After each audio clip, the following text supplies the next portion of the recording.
Imagine walking into a room full of people and feeling drawn to just one.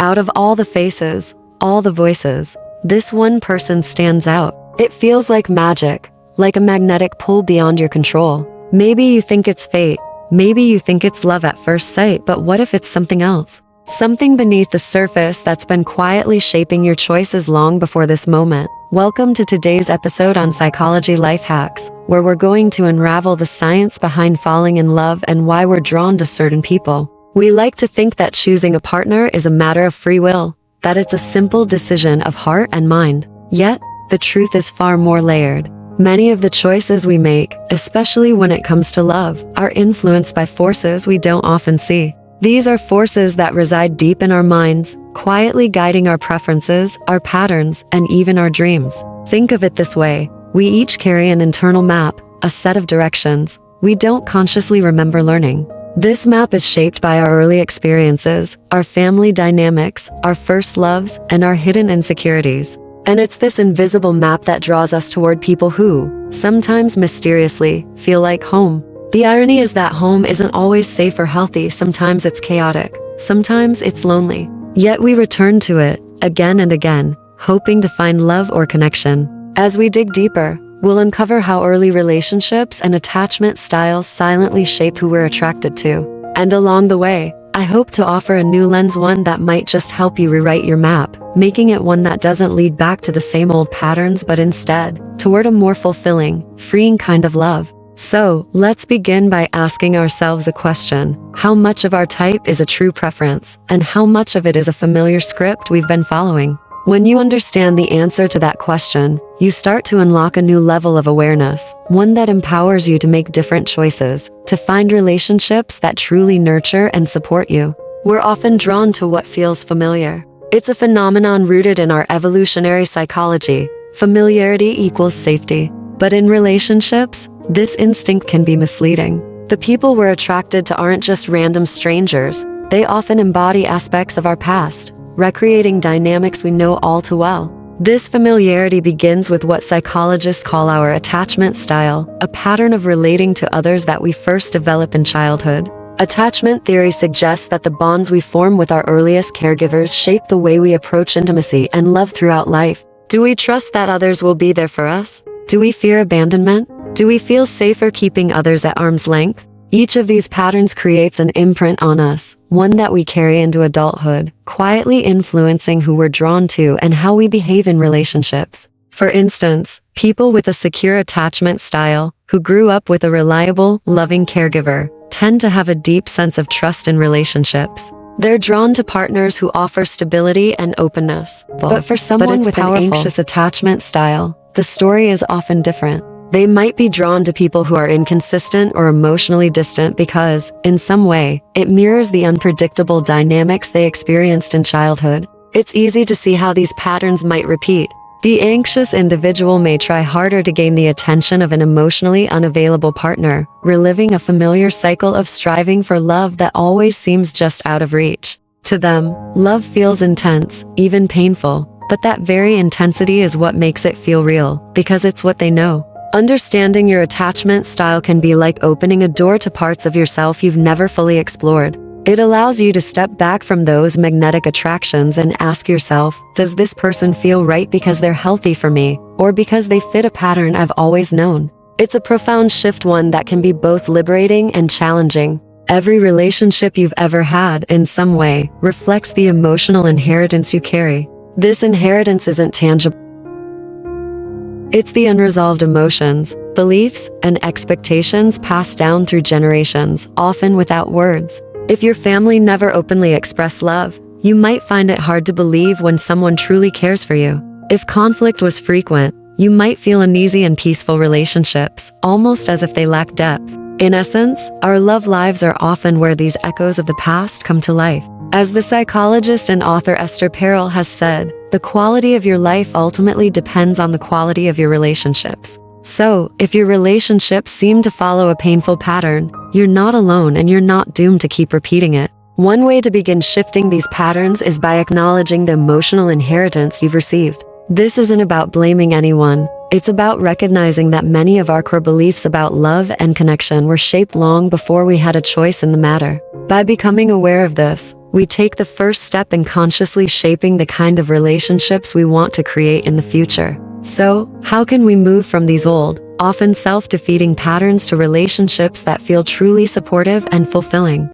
First, we start by cultivating what psychologists call self-awareness. Self-awareness is more than just knowing your favorite color or understanding what makes you laugh. It's a deep, ongoing curiosity about why you feel drawn to certain people, why certain situations trigger strong emotions, and why some relationships feel like home while others do not. When you notice a strong attraction to someone, pause and ask yourself, what feels familiar here? Is it a sense of security, or is it a familiar pain or struggle? If you find that a certain dynamic feels just like home, it might be worth examining whether this home is one that truly serves you. The challenge, of course, is that this kind of introspection is rarely easy.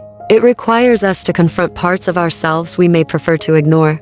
Consider the story of a young woman named Sarah, who spent years in relationships where she felt unappreciated and unseen. Each partner she chose was emotionally unavailable, always keeping her at a distance. She'd tell herself, "This time it will be different," but the outcome was always the same. It wasn't until she began exploring her own attachment style that she realized she was drawn to partners who mirrored the distance she felt with her father growing up.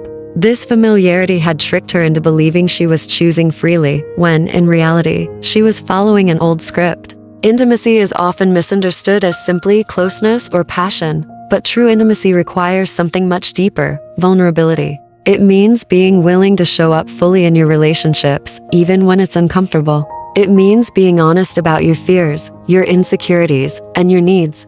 And yet, many of us shy away from vulnerability because it feels risky. We fear that if we reveal too much, we might be hurt. But as Brené Brown, a researcher on vulnerability and courage, says, vulnerability is the birthplace of love, belonging, joy, courage, empathy, and creativity. When we allow ourselves to be vulnerable, we create the conditions for authentic connection. This kind of connection isn't just about two people getting along. It's about two people truly seeing and accepting each other, flaws and all. Practicing vulnerability doesn't mean sharing everything with everyone, nor does it mean staying in relationships where vulnerability isn't reciprocated. Rather, it's about choosing relationships where you feel safe enough to let down your guard and where both partners are committed to growth and honesty. Imagine a couple who, after years together, finally has a conversation about their deepest insecurities. One partner admits a long-standing fear of abandonment, while the other shares a hidden fear of not being good enough. In that moment, they don't judge each other, they hold space. This is vulnerability in action, and it's moments like these that create the foundation for lasting, meaningful love. While self-awareness and vulnerability are foundational, here are some concrete steps you can take to start shifting your patterns. Take some time to look back on your past relationships. Are there patterns in the kinds of people you're drawn to? Are there familiar dynamics that seem to repeat? This isn't about self-blame,